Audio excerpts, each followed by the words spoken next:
Hi there, I'm Masochist, the Apatros Action 52 Masochist. In this episode we take a look at the very last episode in this series, of the NES series. And this is Cheetahmen 2. Now, Cheetahmen 2 is a platformer. Enemy type of the best is the worst. 3 bosses. There are 2 levels for each achievement, 6 in total. Originally supposed to be 10 levels, but they only did 6. I managed to make a full run, and my high score was 64,300 points.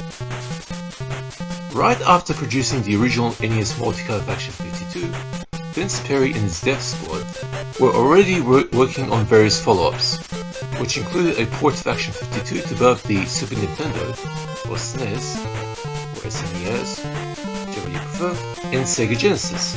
Now, only the Genesis one was actually built, or Mega Drive, developed by Farside Technologies Incorporated, whose bread and butter consisted of sports games marketed to the Genesis, and which is a substantially superior product to the NES original. Although in the sense that while technologically more polished than the NES original, the Genesis Action 52 was just an average quality one, although it did have quite a few games that were deemed as passable, so there you go. As well as attempting to create the Action Game Master, which was a handheld gaming console that was touted to prospective financial backers as the ultimate console.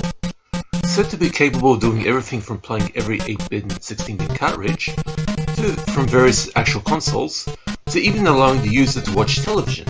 Its specifications include a tiny 3.2-inch LCD screen, which was tiny but theoretically extremely high-end quality TV screen.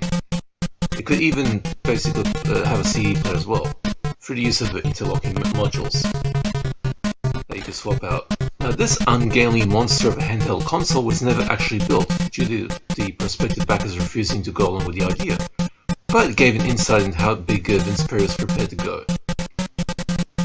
In fact, now the Action Game Master console device is actually considered vaporware. Now, as the Sega Genesis version of Action 52 wasn't a true sequel to the NES original, most of the games of that 16-bit successor were standard gaming templates, not to mention a large number of puzzle games and even a drawing simulator, which I actually found to be a pretty decent idea, even if not many people out there prepared to agree with me on that.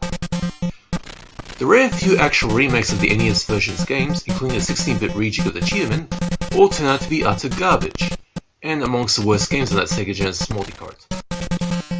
So where does that leave the real sequel to the NES multicolor of Action 52?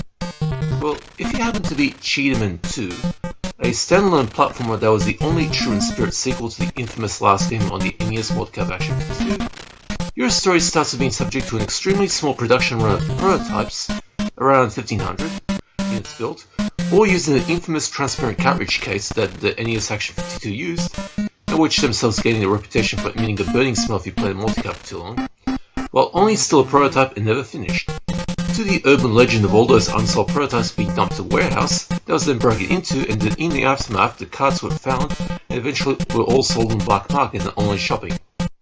In reality, they were just found in the warehouse, and after being forgotten for a long time, all 1500 were sold on the secondary market. ROMs of the game, found on various ROM sites, an actual hacking patch developed that improved the game to a significant extent. The version of the game I played, which the footage you see, was of the patched version. I had to acquire both the original ROM of the game and the patch separately, and then apply the patch myself using specialist IPS patching software.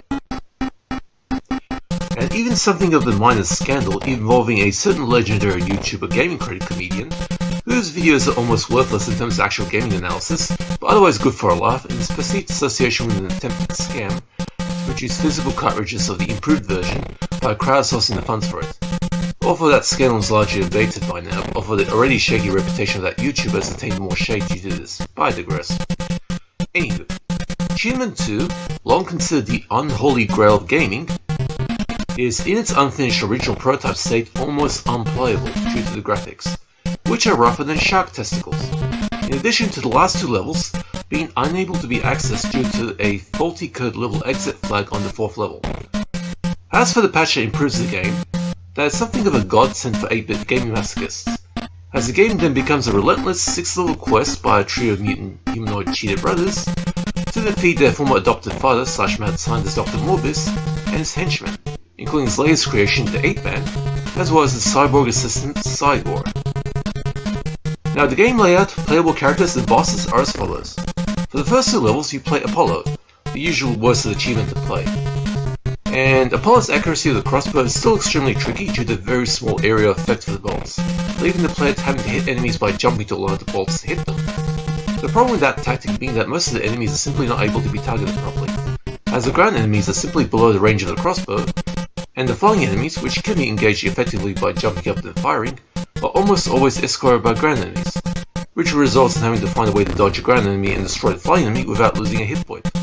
In this game, all achievements have 6 hit points, and in the patched version you actually see 6 circles on the bar.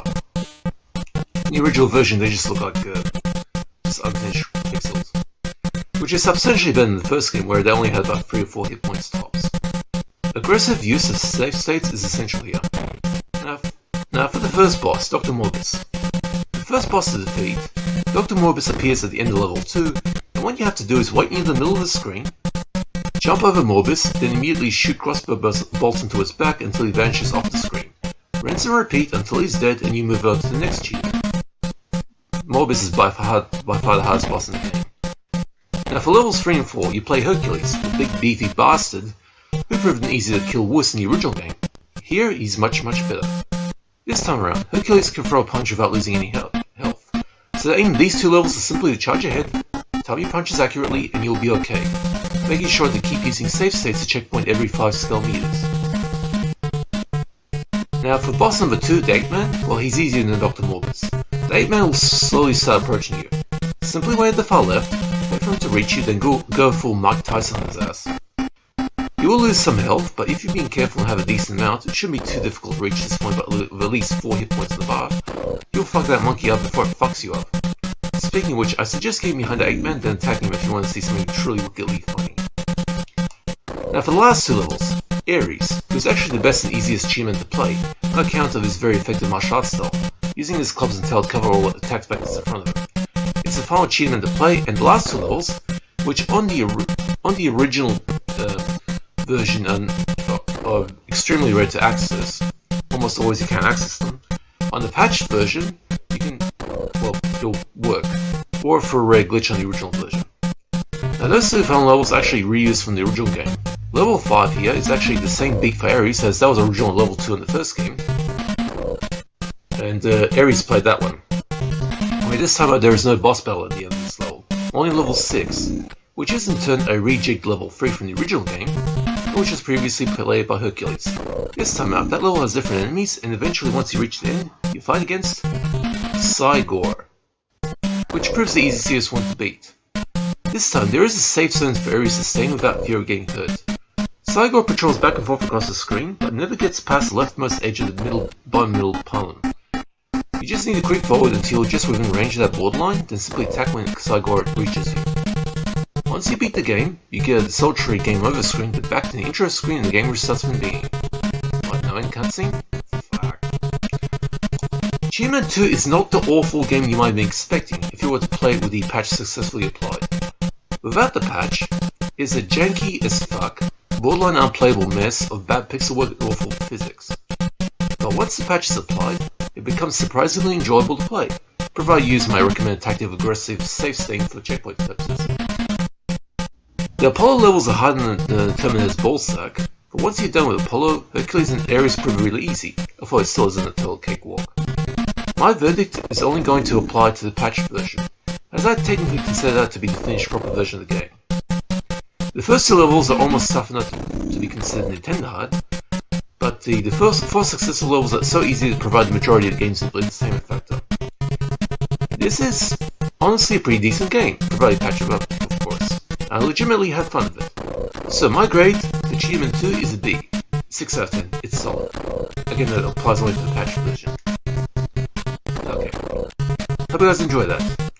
If you have any questions, comments, or associated trivia for this review subject, leave in the comments, I'll be happy to respond. Hope you guys are staying safe, take it easy. And this is the Apatros Action 52 Masochist, signing off.